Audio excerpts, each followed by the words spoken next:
maso si nenabil. A nic, budu to muset dělat za chůze. Ježíši Kriste, běžte dopředu, postupujte po cestě do prdele. Ježíši, a já to budu poslouchat celý den tohle. Proč stojí? Oni jsou obrana? Běžte! Jak to, že z vašeho týmu první vybíhá velitel, vole? Doktora?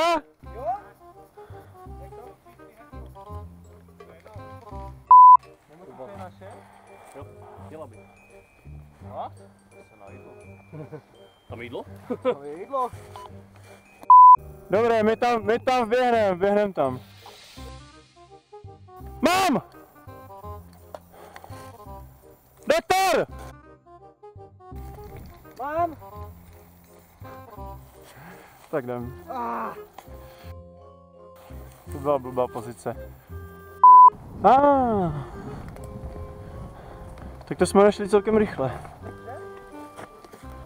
What the fuck? Máš rád maslo? Ano. Odkud to jde, kurva? Jo, Ondro, jak na tebe mám volat?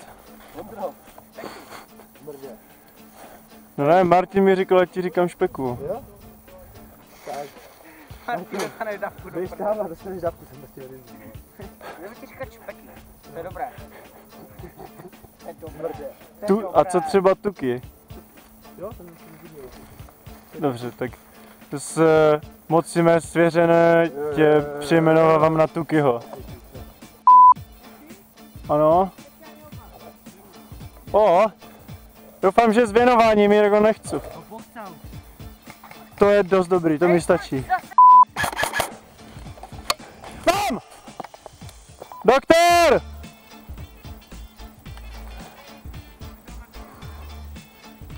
To je chuj, vám tu není. Doktora! Vždyť tu byl. No.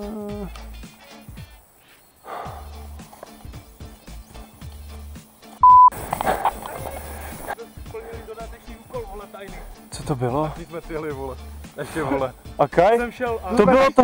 Jsme šli po cestě. Červené cihly a 4 tašky pro mediky. Aspoň víš, jak se cítí děti, když je unesou. A to by musela být černá dodat. A tady v rohu by byly ty bombonky.